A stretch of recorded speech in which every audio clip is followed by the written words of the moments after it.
इल्म कैसे आता है? इल्म कैसे आएगा?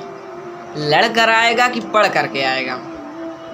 आप हिस्ट्री में जितने लोग पास्ट में गुजरे हैं, आप उनकी ज़िंदगी को जब ऑब्ज़र्व करेंगे, देखेंगे, तो उनकी ज़िंदगी में इनकलाब, रिवॉल्यूशन लड़ कर नहीं आया है, बल्कि पढ़ करके आया है उनकी ज़िंदगी में।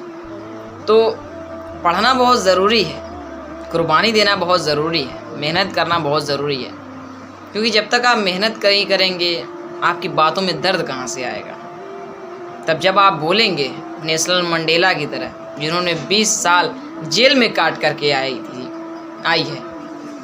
उन्होंने, तो उन्होंने क्या कहा कि gentleman sit down, now I will talk, कि सब बैठ जाइए, अब मैं बोलूँगा। तो उनकी आवाज़ में वो दर्द था, उनकी आवाज़ में वो पावर था, उनकी आवाज़ में वो था कि जब वो बोलते थे तो ऐसा लगता था कि कलेजा हिल जाएगा।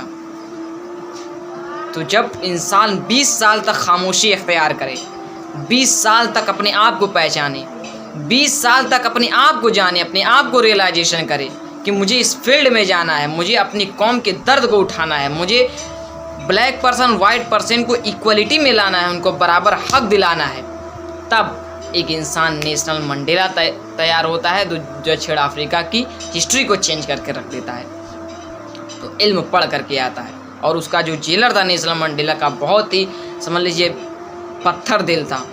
उसने कहा nobody can touch Nelson Mandela, कि कोई भी नेल्सन मंडेला को टच नहीं कर सकता है। यहाँ तक कि नेल्सन मंडेला की बीवी से उसका तलाक हो गया, वो छोड़ करके चली गई उसको। तो इल्म कैसे आता है? लड़ कर नहीं आता है, बल्कि पढ़ करके आता है। तो पढ़ें आप, क्योंकि डॉक्टर रेहान अहमद यूसुफ कहते हैं, अबू यया, जिन्होंने the life of when life is begin किताब लिखी, जब ज़िंदगी शुरू होगी। क्या किताब है? कभी ज़िंदगी में फुर्सत मिले तो उस किताब को पढ़िएगा, जो आखिरत का तस्वुर उन्होंने निभाया है। वो कहते हैं कि जो कौम किताब पढ़ती है उसको कभी ज़वाल नहीं आ सकता है, यानी वो डिक्रीज़ के लेवल पर नहीं जा सकती है।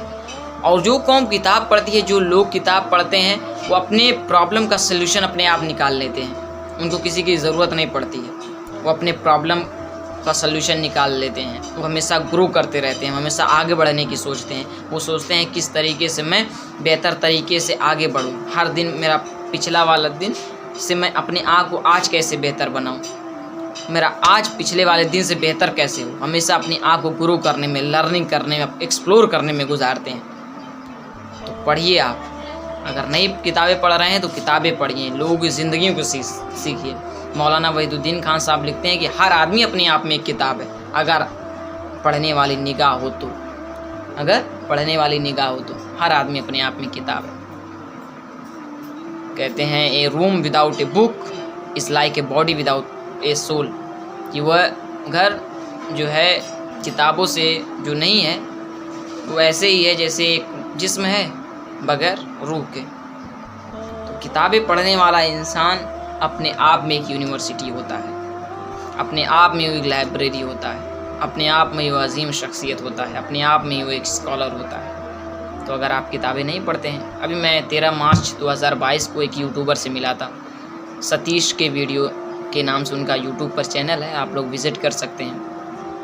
तो उन्होंने जब उनसे मुलाकात हुई तो उन्होंने मुझे सजेशन दिया आगे बढ़ने के लिए कि शहजाद जी, आप 3 काम करिए, बड़े सपने देखिए, खुद पर विश्वास रखिए, और अगर आप किताबें नहीं पढ़ते हैं तो किताबें पढ़ना शुरू करिए। तो कितना मस्त सजेशन था उनका। और उन्होंने कहा कि मैंने बातें अप्लाई करके अपनी ज़िंदगी में आगे बढ़ा हूँ, और आज वो ठीक ठाक पैसा कमा लेते हैं और अपनी ज़िंदगी में आगे बढ़ रहे हैं, ग्रो कर रहे हैं, और मुस्तकबिल में बहुत अच्छा काम करेंगे इंशाअल्लाह ताला। उम्मीद है वो बहुत तरीके से कलाम करते हैं, बातचीत करते हैं, अलग अलग लोगों से मिलते हैं, डिफरेंट टॉपिक के ऊपर बात करते हैं, मनी कैसे अर्न किया जाए। तो उन्होंने कहा सपने बड़े देखिए, कंपेयर किसी को मत करिए, यानी खुद पर बिलीव करिए। जो आप काम कर रहे हैं उस पर 100% यकीन हो कि आप उसमें सक्सेस लेकर ही रहेंगे, आप उसको अचीव करके ही रहेंगे। तो ये आपकी एटीट्यूड में वो पावर होना चाहिए, वो ताकत होना चाहिए कि आप जो कुछ भी करें उसको हासिल करके आएंगे। और किताबें पढ़ें। उन्होंने कहा फ़िक्शन नहीं, नॉन फिक्शन बुक, क्योंकि फ़िक्शन जो बुक होते हैं वो बनावटी तौर पर होते हैं, एक तस्वुर बना जाता है उसमें, और बुक्स यानी नॉन फिक्शन, वो आपको लर्निंग करेगी, वो आपको वे ऑफ दिखाएगी, आपको रास्ता दिखाएगी, किस रास्ते पर चलकर आपको कामयाबी मिलेगी, क्या क्या लोग पास्ट में गलतियां कर चुके हैं और क्या क्या लोग बेहतर तरीके से करके अपनी ज़िंदगी में आगे बढ़े हैं, तो वो आपको सिखाएंगे, वो आपको बताएंगे। तो देखते रहिए और सीखते रहिए। बहुत बहुत शुक्रिया।